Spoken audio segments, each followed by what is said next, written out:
Headshrinker, starring Miss Agnes Moorehead. A tale well calculated to keep you in suspense.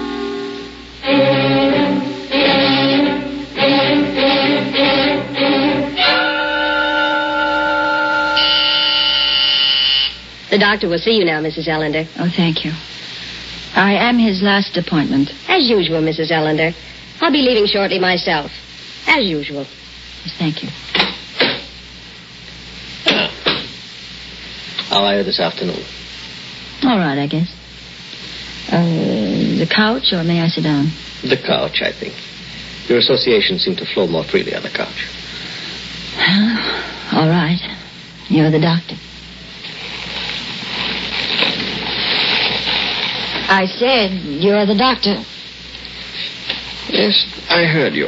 Well, it's supposed to be funny. Is it? You laughed the first time I said it. The first day I came here. I laughed to put you at your ease. I had heard it before. You've heard everything before, haven't you, Doctor? Does it seem that way to you?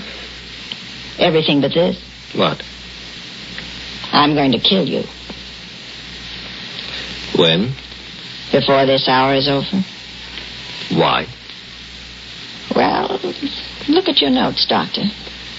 That must be quite a file you have on me. Ruth Ellender.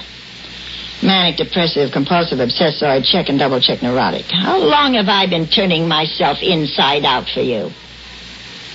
How long have I been doing my psychic striptease for you? How many hours have I spent on this couch? How many? You know as well as I. Oh, no, I don't. Once I could place myself in time fairly well. But no longer. Now there is no time. Now there's nothing but 5 o'clock to 5:45 every afternoon, Monday through Friday. Now they're 23 hours and 15 minutes a day. I don't know where they go. And Saturday and Sunday. What do you suppose happens to me on Saturday and Sunday, dear doctor? This is a phase of the treatment. Oh, yes, I know. Transference, it's called. To be followed by counter-transference. And when that is completed, I'll be a whole person. But hasn't the transference gone a little bit too far? I don't know any place where Freud suggests the weekend is a particularly effective time for transference. What happened to those weekends, Werner? What happened to the Saturdays and Sundays of my transference? Each patient requires his own kind of treatment. And some other patient needs the weekends? Is she as pretty as I am? As intelligent? As sick? If you're dissatisfied with the progress of your therapy, you are free to quit at any time. Quit? Werner, I can't quit. You know I can't quit. I love you, Werner. Heaven help me. I love you.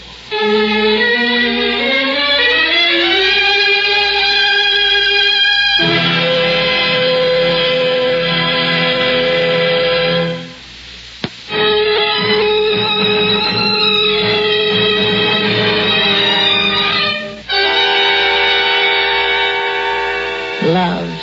I said I loved you. What is love, Doctor? What is it to you? What is it to me? What is it to me? Always you answer a question with a question. There was a Greek who did that once. Socrates? That's right. You're a lot like him, Doctor. You know what happened to him. And why? Aren't you projecting? Projecting. I gave up, little boys, when I stopped being a little girl. You were speaking of love. I was a little girl once. I was Daddy's little girl. I'd run down the walk to meet him in the late afternoons, just screaming, "Daddy's home! Daddy's home!" He'd sweep me up in his arms and kiss me, and his cheek would be scratchy against mine, and his mustache would tickle, and he smelled funny, but nice. Sweaty in the sweet, bitter breath of a pipe smoker. The smell of a man. Oh, we had so much fun together. In the evenings, I'd curl up in his lap while he was reading the paper, and he never minded a bit. "Daddy, Dear Daddy, you know what I'd like to do next Saturday? I'd like to go to the beach with you. Will you take me, Daddy? Will you? We'll go down early in the morning, and we'll stay all day, and we'll have lots and lots of hot dogs, and...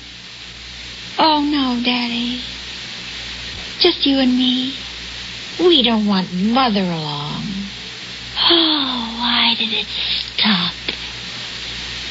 Why can't I sit on your lap anymore, Daddy? Why? Why, Daddy? Why, Daddy? Why? Give you something to quiet me. I don't want to give you shots. I don't need your fancy magic medicine with the unpronounceable name. I want my Daddy. I want it to be like it was before. Before? I want it to be like before I was 11 or 12. Before he changed. He changed suddenly, you know. All at once he wouldn't let me curl up on his lap anymore. He'd push me away and tell me I was a big girl now. He'd act embarrassed almost as if he were ashamed of me. Probably not ashamed, but certainly embarrassed. You see, you were growing up. Well, I didn't want to grow up. I didn't ask to grow up. I wanted to be Daddy's little girl. That's all I ever wanted. I didn't want all those boys in school. And later, they smelled like milk. Milk that was turning sour. Yet you married one of them? Yes, I married one of them. He called me his princess. And he was my knight on a white horse. And we were married in church. I was a June bride, and Daddy...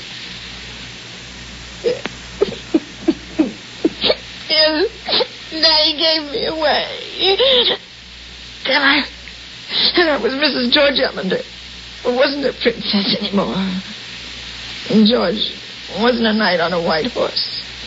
It wasn't like the fairy stories where they lived happily ever after. Those stories don't tell you about sinks full of dirty dishes. They make no mention of the sleep smell of the dawn embrace and the painful tedium of getting to know someone after you're married to him.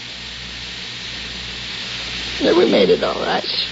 We got through that first year. We played house. I called him Daddy and he called me Mummy. We thought it was fun. Well, it was fun.